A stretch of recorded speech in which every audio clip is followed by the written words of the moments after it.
ഒരു അറബിക് അധ്യാപകൻ. തമാശയും ചിരിയും കളിയൊക്കെ എല്ലാം കഴിഞ്ഞതിന് ശേഷം ഫാമിലി ഭാര്യൻ്റെ പേരെന്താന്ന് വെച്ചു. മുംതാസ് ആണെന്ന് പറഞ്ഞു. അപ്പോൾ ഞാൻ ചോദിച്ചു, നിങ്ങൾ പെണ്ണ് കാണാൻ പോകുമ്പോൾ ഭാര്യയുടെ പേര് വെച്ചിരുന്നു? അതെ, മുംതാസ്. നിങ്ങളെല്ലാം ഇല്ല.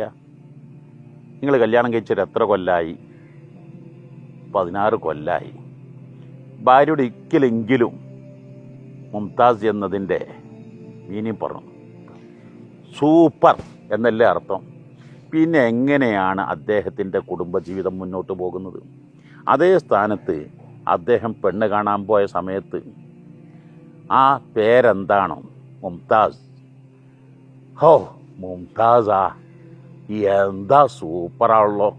ഹൈ, ഇത്ര നല്ലൊരു പേര് എന്നാ ഭർത്താവ് കണ്ട ഉടനെ പറഞ്ഞെങ്കിൽ ആ ഭർത്താവിന് തൊലിക്കൽപ്പം നിറം കുറവുണ്ടായിരുന്നെങ്കിലും ന്യൂനതകളും കുറവുകളുണ്ടായിരുന്നെങ്കിലും അതുകൊണ്ട് തന്നെ ബെസ്റ്റ് ഇംപ്രഷൻ ആദ്യമായിട്ട് സ്വാധീനിക്കാവുന്നത്. അപ്പോൾ ഏത് സംസാരത്തിലും ആദ്യ സംസാരം മനസ്സ് വശീകരിക്കുന്നതായിരിക്കണം. ആ പെണ്ണ് കാണാൻ ചെന്ന് അവിടെ ആദ്യ തവണ ആയതുകൊണ്ടായേക്കാം കയ്യ് പറച്ച് കാല് പറച്ച് മുഖം കരിവാളിച്ച് അപ്പം തന്നെ സ്വാഭാവികമായിട്ടും പെണ്ണ് ഇന്നിങ്ങനെയാണെങ്കിൽ ഇനി അങ്ങോട്ട് എന്നായിരിക്കും ചിന്തിക്കലുണ്ടാകുക. അപ്പോഴാണ് എപ്പോഴും ഇണയെ പ്രകീർത്തിക്കാൻ പലപ്പോഴും സഹോദരിമാർ ഭർത്താവ് മരിച്ചാൽ വാ തോരാതെ ഇങ്ങനത്തെ ഒരു ഭർത്താവിനെ ദുന്യാവിൽ വേറെ ആർക്കും കിട്ടിയിട്ടുണ്ടാവില്ല, എന്നെ സ്നേഹിച്ച രംഗം അങ്ങനെ പറഞ്ഞ് വാ തോരാതെ ആ പെണ്ണ് മരിക്കോളും പറയണ്ട്.